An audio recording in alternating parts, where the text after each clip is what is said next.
Welcome to the Circuit of Success Podcast. The Circuit of Success Podcast.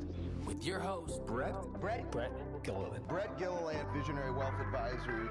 The Circuit of Success Podcast. Let's start the show.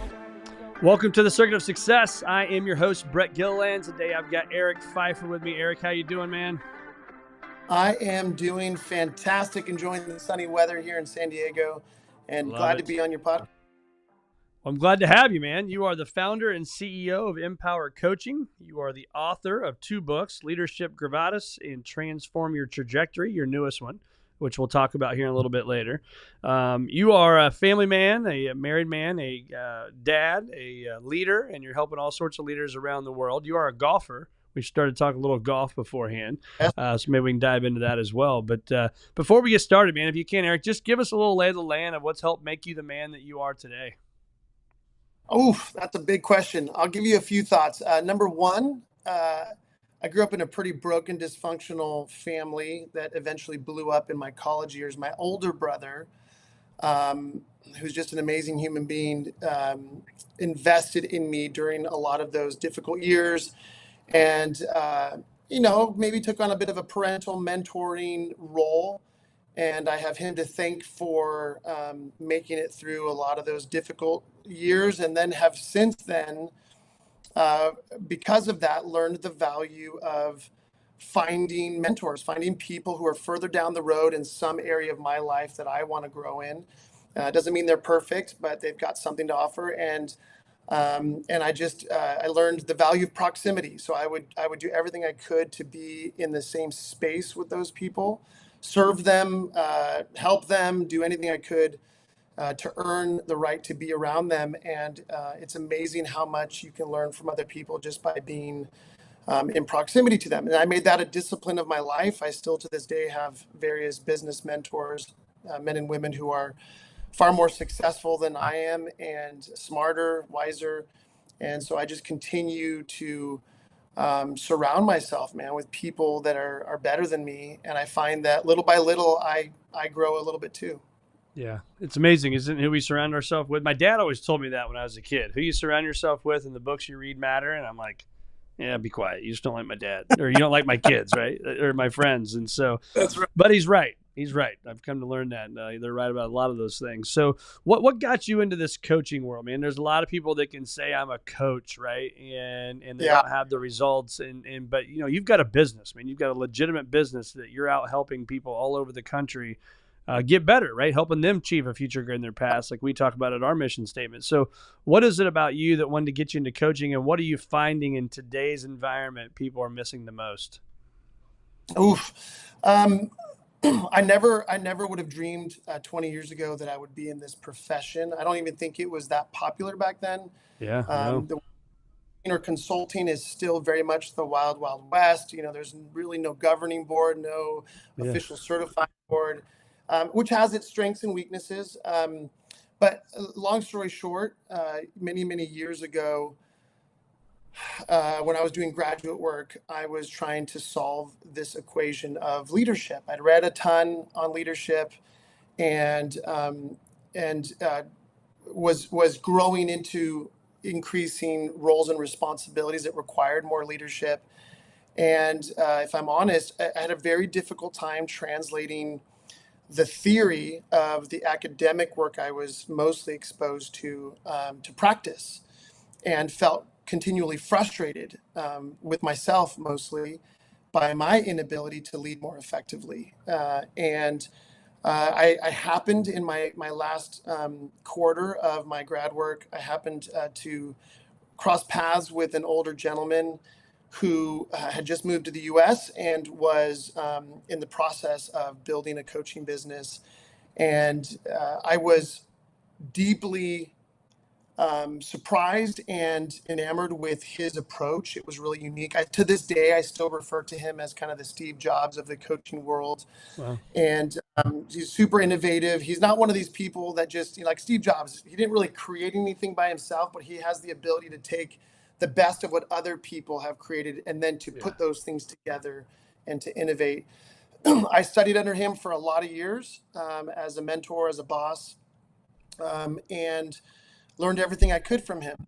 And in that process, realized, I slowly transitioned into working with him and realized I really love, first and foremost, I loved the journey that I was on, that I was learning and growing and developing in my own leadership capacity. That's a lot of what the book Leadership Gravitas is about. It's about establishing who we are before we try to help the world around us. And then over time, I started to get, you get enough feedback like, hey, you're really helpful. You're really good at this. This seems to be a good fit for you. What I call following the breadcrumbs of kind of grace, the indicators that, hey, you're not just good at this, but you're actually helping build this business. You're helping us make money. And, kind of Jim Collins's hedgehog, what are you good at? What are you passionate about? What can you make money at? And I really stumbled into this world of coaching. And then when the time was right, my former mentor released me to start a new coaching business with a slightly different nuance and approach to what our former business was about. And have continued, to bring this full circle, I have continued to, more than anything, enjoy the journey that I'm on, because I really believe that the authority that I have to partner with other leaders is largely born out of the overflow of my experience, what I'm learning, the failures mainly I experience, and how I grow through those. And then let's be honest, leadership is a lonely endeavor, and most people, I think for a long time it was seen as a sign of weakness to have a coach, to have a therapist, to have somebody helping you. I think it's becoming more in vogue, which I'm grateful for. So the honor of partnering with people. So for every leader I work with, they might represent fives, tens, hundreds, or even thousands or tens of thousands of people who are a part of their organization, their enterprise. And so by getting to partner with those leaders or teams, I'm really getting to have influence on hundreds or thousands of other people, which to me is like, wow, what a privilege, what an honor. It is amazing. So I've had a business coach. I go back, I got into leadership and it's funny when you're talking about that is you think about the things that you become over your career. And I've been in the business since 2001, but I've been a leader and leading other people since 2006. And so, 18 years of having to be the guy that comes into an office and you got to bring a different energy, right?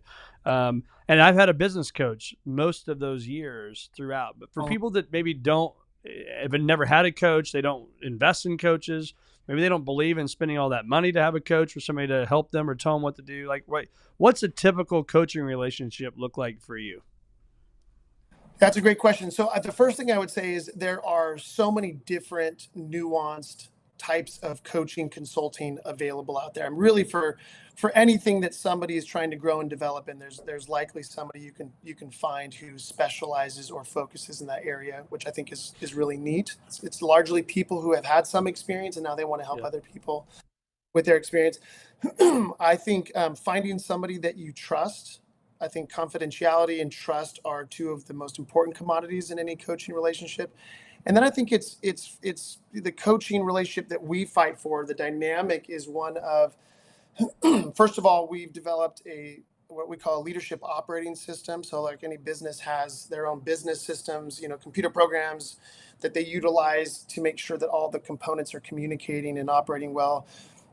We've discovered that most organizations haven't paid much attention to their leadership systems. In other words, what's the shared language? What are the shared tools? What are the shared practices that we all agree on that are going to help us communicate and execute on whatever it is more effectively? And so our engagement with clients is very much starts at the top. I've learned the hard way that starting in the middle rarely reaps many rewards because the people at the top will basically undo whatever you've worked on in the middle of an organization. So we start with the owners, the C-suite level leaders. If they're committed to transforming their culture, which is what we largely focus on, how people operate together, then that's where we begin, and then it kind of trickles down from there. But it's very we resist the, hey, come in once a quarter, give us a 2-day seminar and trust that we'll put it into practice. We're very much, we work with people on a week-to-week basis, which, by the way, every client starts by saying, we cannot afford to give up an hour a week to be on a Zoom call. And then after 3 months, they say, we can't afford not to give up that hour every week on a Zoom call. So it's very much amazing how that works, isn't it? Oh gosh, it's crazy. Well, I always think too, my coaching sometimes, you see it on your calendar. I'm like, oh, I got to meet the coach. I don't have anything to talk about. And then you get off the phone an hour later. And I'm like, oh my God, thank God we did that. So that was pretty cool. So talk about when you said it just a second ago, how do you transform culture? Like obviously we know what good culture is. We know what bad culture is. But like, how are you doing that? Like, how are we physically going in and making sure we're changing culture for the better? Yeah, so a way that I define culture, and this is going to be a little bit silly, but tell me if you recognize this tune, right? This is how we do it. Yeah, I gotcha. Yeah. Well, it's funny because I was at Delta in college, and so we used to say, "This is how Delts do it" back in the day, right? Yeah, so we define culture as the prevailing attitudes and behaviors within any team, organization, division, whatever, and which are usually, much to the frustration of the leadership, usually very different to whatever their stated values are on their website or their wall in their offices.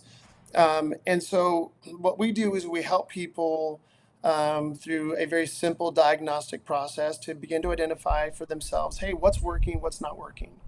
Because there are elements in any culture that are working, and we want to understand why they're working. We want to understand the systemic attitudes, behaviors, beliefs, values that are driving what's working. And then we want to take some time to pay attention to what's not working.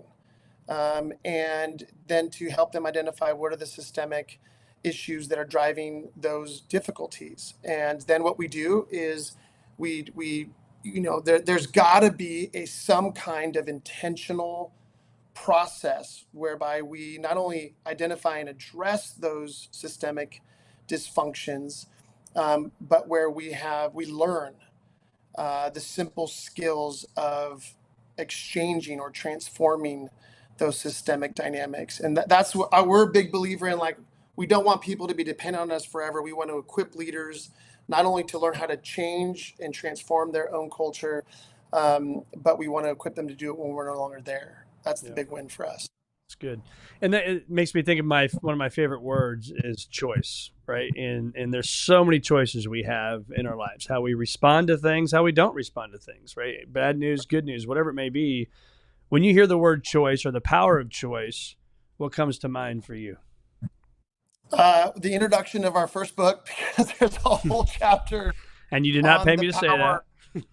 That's right. There's a whole chapter on the power of choice that I think it's one of, for human beings, I think it's one of our greatest superpowers that we overlook or that we abdicate, right? It's easier to blame other people, our parents, our bosses, our coworkers, our clients, customers, our spouses, our kids, politics, whatever, for why things aren't going our way, why our attitudes and behaviors suck.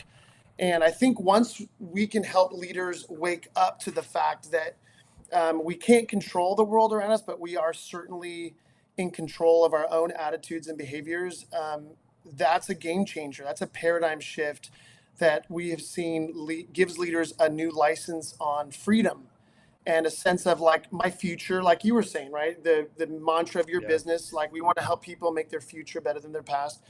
Until people wake up to that reality that they are more in control of their future than they realize, more in control of their sense of peace, satisfaction, fulfillment, they feel stuck, enslaved to what has been. But when they wake up to it, suddenly they feel a whole new lease on life.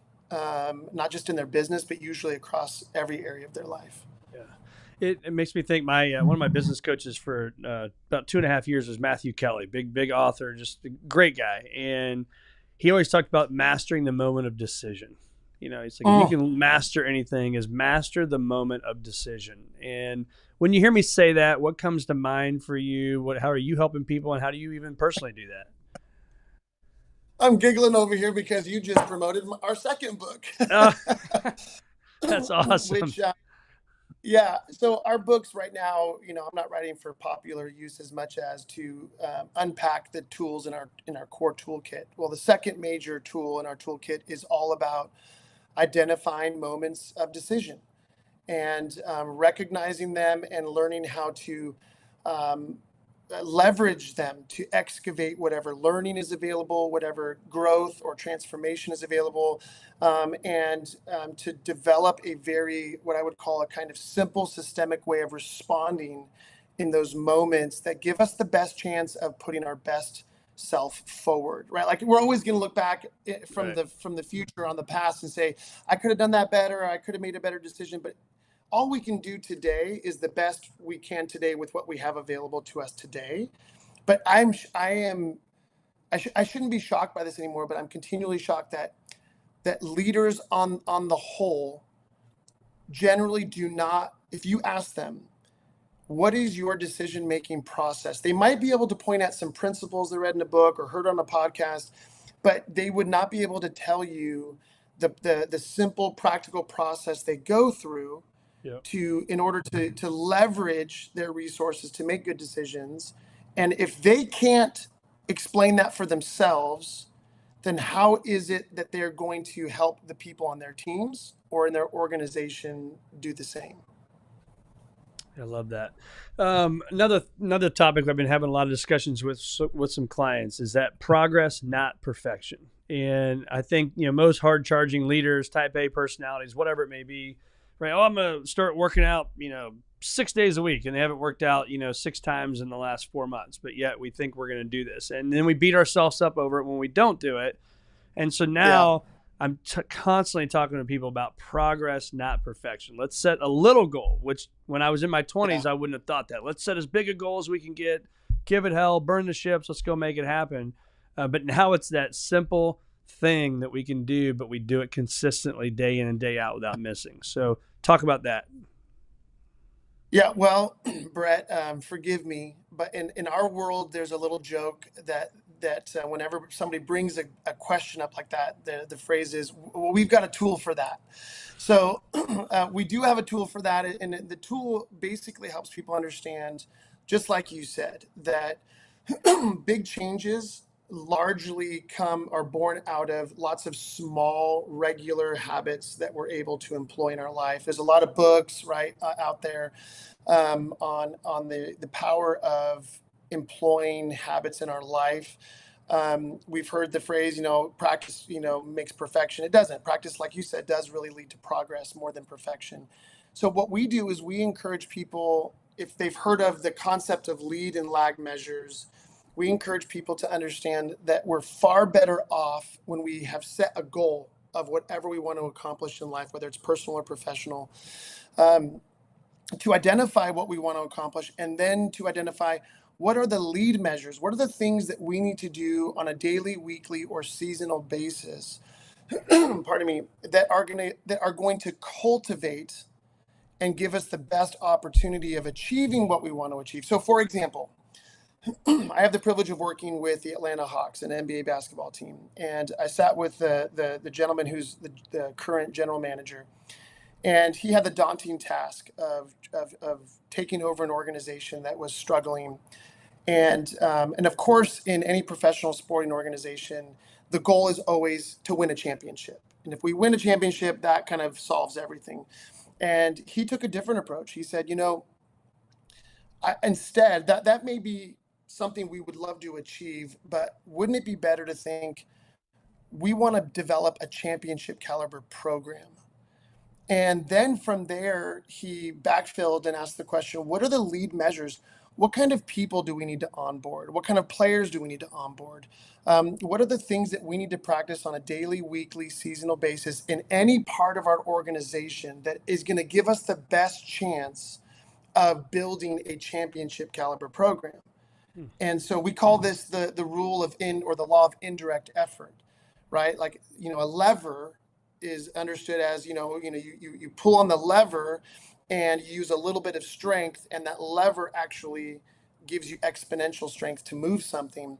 Well, in the same way, like you're saying, what we call these predictable patterns, these small habits that we attend to, actually have significant power to move big things in our lives and help us accomplish much bigger things than I think we could have by sheer direct effort, if that makes sense. Yeah, absolutely. When you look at, again, your daily habits, you look at the leaders, whether it's in the MBA or businesses, wherever it may be, like, and let's even be more focused on you. Like, what are the habits that you do every day? Like, if I followed you around with the camera, we're not missing. What are those things? Oh, I love that you asked that. Because a former mentor challenged me with that same question. Like, Eric, if I followed you around every single day and I saw every moment, what could I learn from you that would help me understand how you achieve what you achieve? So just a few to name them.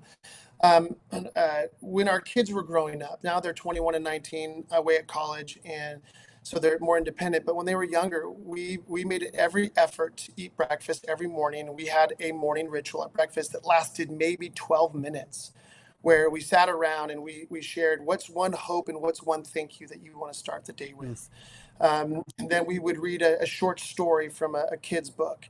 And then somebody, our household is a household of faith. And so one person at the table would say a short prayer for the rest of our day. We did the same every single evening, where we would come back, have dinner together, and go through a few things that we did ritually. So that if you asked my kids today, what did we do as a family every single day, they'd be able to tell you even today what that was. Every night I would put my kids to bed and give them just what I call a father's blessing, or just an encouragement. I would tell them, I love you. I'm proud of you.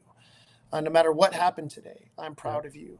And those things matter. For myself personally, I practice the discipline of journaling, which is something that a former mentor introduced me to, not because any one journal entry is going to move the needle on anything, but what I discovered is that over weeks and months of consistent journaling, it's the practice of paying attention to my own life and excavating the learning and the kind of the nuggets of wisdom that I'm extracting from my life experiences or learning from other people. So people ask me all the time, like, how do you remember so much of what you've learned over the years? I said, because I have a record. I literally have 20 plus years of journal entries that I constantly look back and read over. And then you can add in there, I go to the gym almost every single day. My diet is very particular because as I get older, I just got to take care more of my body. And I have email disciplines. And by the way, just so we're clear, I'm not a naturally disciplined or organized person. Yep. So, but I have discovered that the more my schedule is set and committed to these predictable patterns, right? So it's kind of like budgeting your checkbook. If you don't budget your finances, the money's going to go one way or another. Right. So I think about that with my time. I want to very intentionally budget my time and to invest in the things that I believe are going to move the needle the most over a long period of time. Yeah. So I agree with all that. I started journaling in July of 2005, and it was probably one of the biggest game changers I've ever had. And it's funny. I'm a shameless plug here. I've got my own journal that's actually on Amazon, and so lots of great exercises in there. But love it. One of the things that came to mind for me, a question I wanted to ask was: is there anything now? And I can give you an example of one of mine if you'd like. But is there anything Please. that you know now that works, but people will argue, and not argue like an argument, but like they'll fight doing it, even though to your core this freaking thing is gonna work? Okay, I'm gonna put it back on you first. I'd love to hear your example. All right, so I've got a few, but the most important one is through my journal. I call it strategic think time. Okay, so I've had this same exact journal. I buy the same ones every year. And I read them through Christmas and New Year's, that time off. How do you remember stuff? Well, I remember back when I was writing in July of 2005, the things that were scary then, I'm like, holy crap, I can't believe that was scary. But I call it strategic think time because for an hour and a half every single week since 2005, unless I'm on a family vacation or something, I spend time with me, an ink pen, and my journal. That's it. Wow. Right? And the things, the ideas, the creativity, the dreams, the oh my God, I got bad news. How am I going to get myself out of this? Right? Like those things have come from that time. But no matter how many times I've told this to people, they're like, oh, but yeah, you don't understand. I can't give up an hour and a half or this or that. It's like they've always got this excuse, right? And I'm like, all right, I'm sure you're different than everybody else, right? We all have 24 hours in a day. It's how do we spend those times? And if you book it, you got to follow it. You got to do it. And it's been a game changer, but people will argue that for that success, or they won't keep the weakliness of it time and time again. Oh gosh. Well, I'll play off that a little bit because I do think this conversation around journaling is so incredibly important, and everybody I work with is initially very resistant, reluctant for a variety of reasons. I don't know how to journal. I tried it. I didn't get much out of it. I didn't know where to start. What if somebody finds my journals? What do I actually write in it? So I would say, and there's so many great journal aids, like you guys have one, we have one. There's a lot of them out there that can be incredibly helpful in terms of giving us prompts or just a framework to utilize to get us going.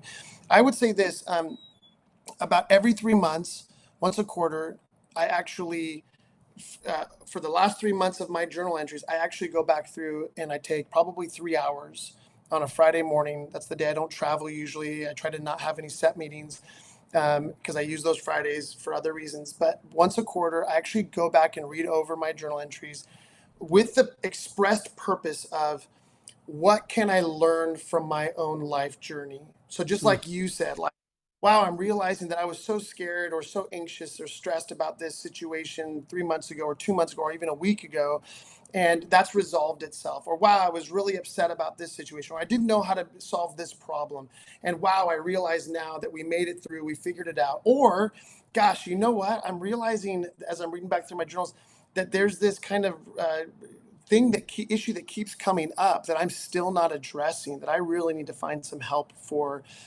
There's so much to learn as we read back over the story of our own lives. And I tell people, if you can have an F on journaling, and it's still better than not journaling at all. Yeah. Because the discipline of forcing ourselves into self-reflection, and what I would say is even more important, the practice of self-awareness. What are we thinking at any given time? What are the prevailing emotions? How are we interpreting the life around us?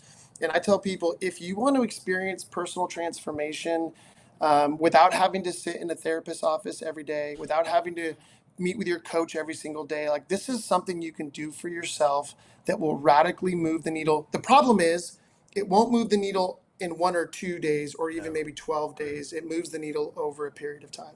Yeah. Maybe not even in a year.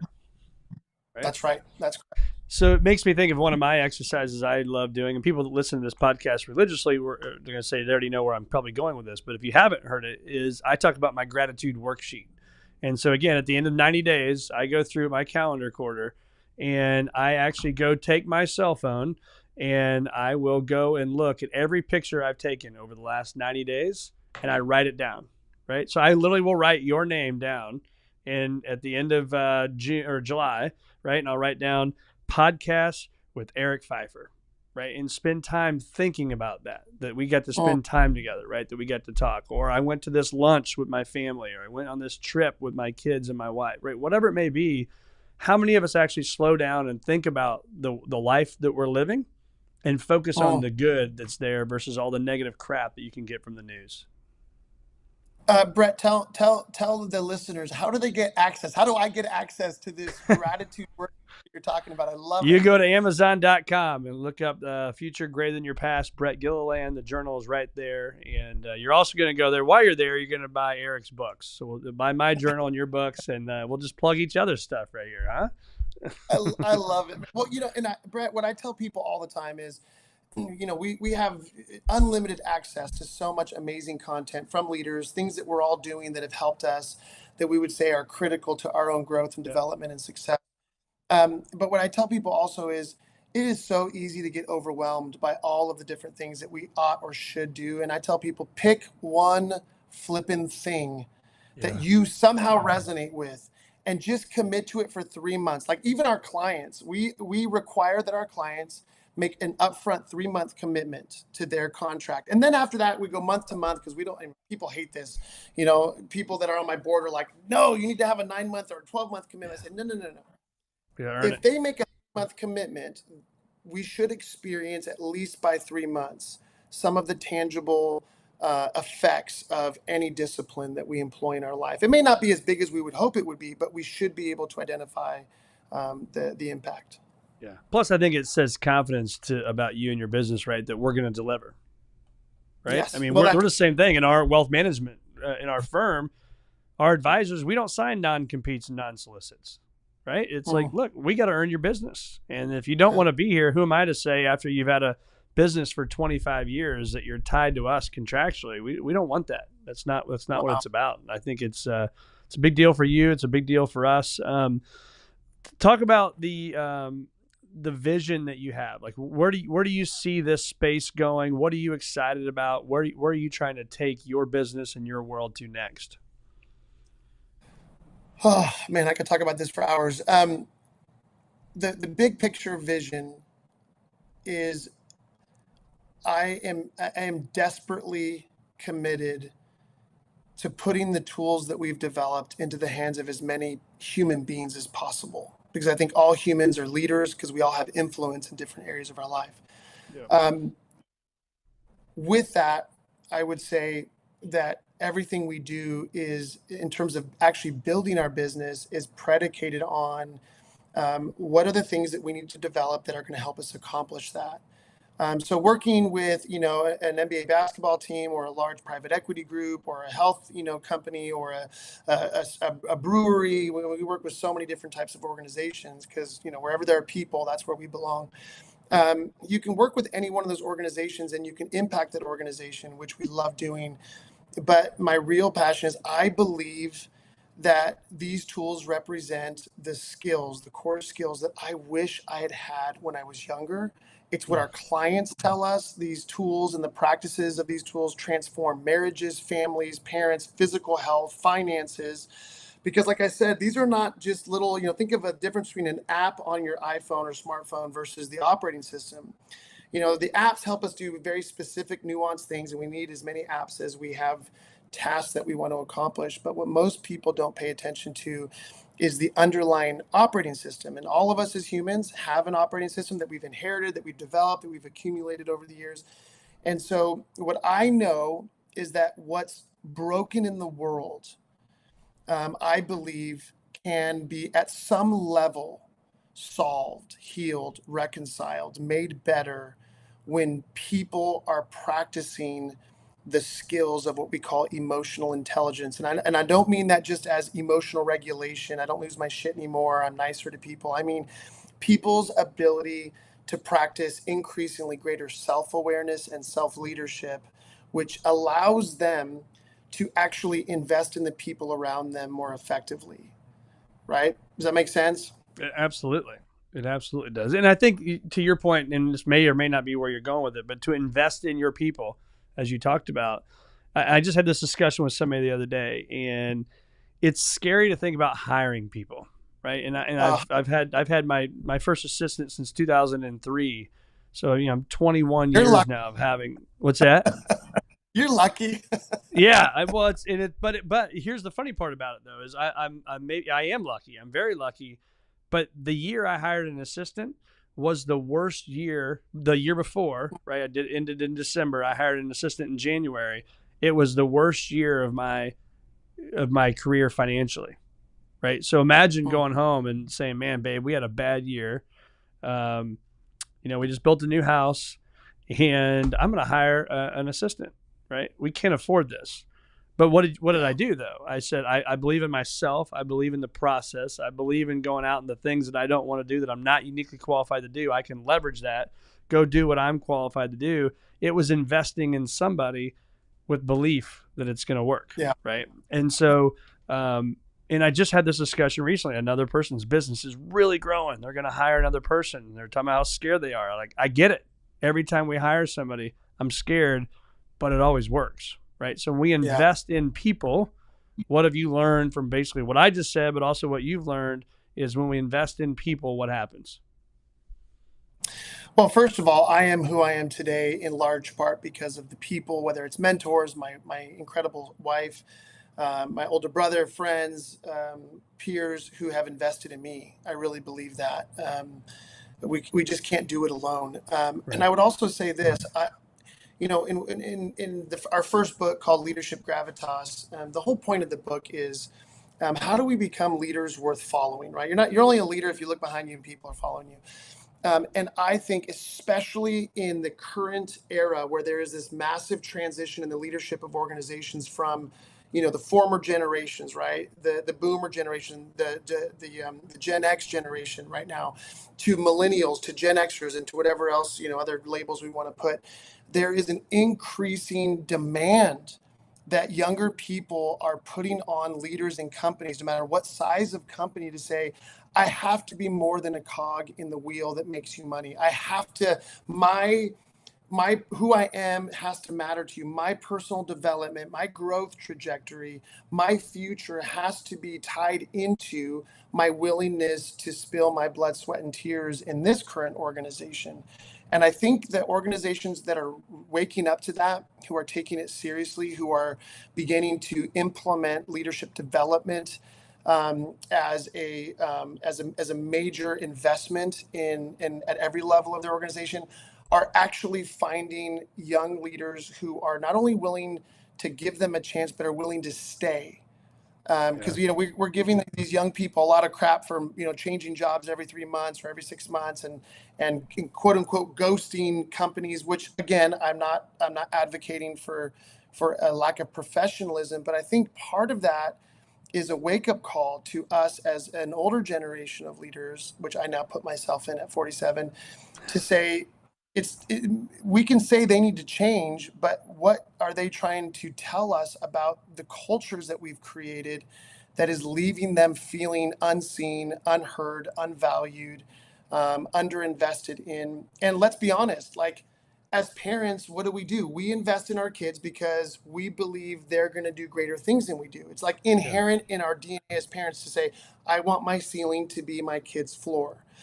Yeah. What if, as leaders, we took on a similar posture and said, hey, I want to build a business in a culture where we are investing in the next generation who can take this organization or take other organizations, take our economy, take our social dynamics, our political landscape further than we've known how to go. But when people at the top are too preoccupied with their own profits, with their own benefits, Yeah.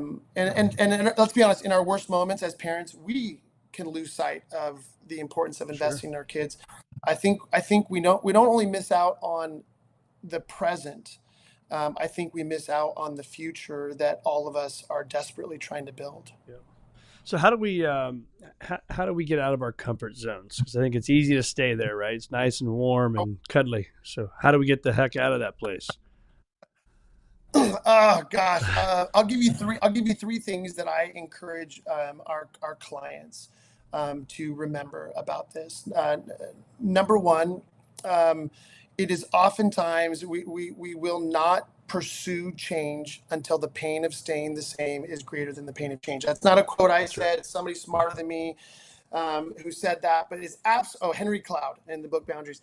Absolutely true. We 100%. tend to stay with what's familiar because change represents a threat. It represents a loss of what was, even if it's a good change. So number one, we have to pay attention to the pain points in our life that are trying to wake us up to the opportunities for change, transformation, and growth. Number two, I say we desperately need game tape.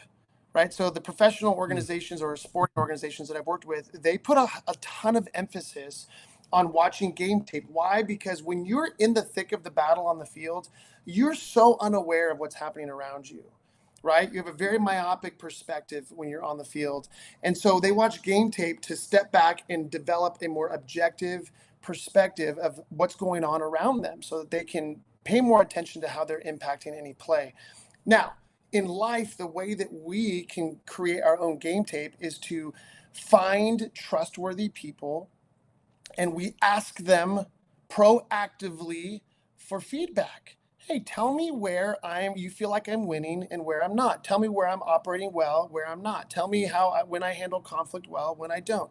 Tell me what you think are the strengths of my decision-making process and what are the weaknesses, right? Tell me where I'm impacting my environment as an asset. And could you please reflect back to me where you think I'm potentially a liability? It doesn't mean that those people are accurate or right.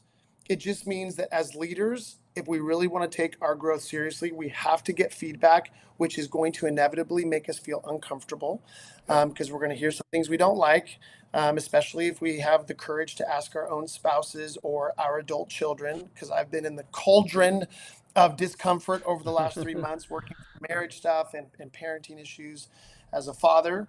And yet, without that feedback, we will continue, like I tell people, we will continue to ride blind. It's like flying a plane without instrumentation in the clouds. It's like you don't know where up is or down is.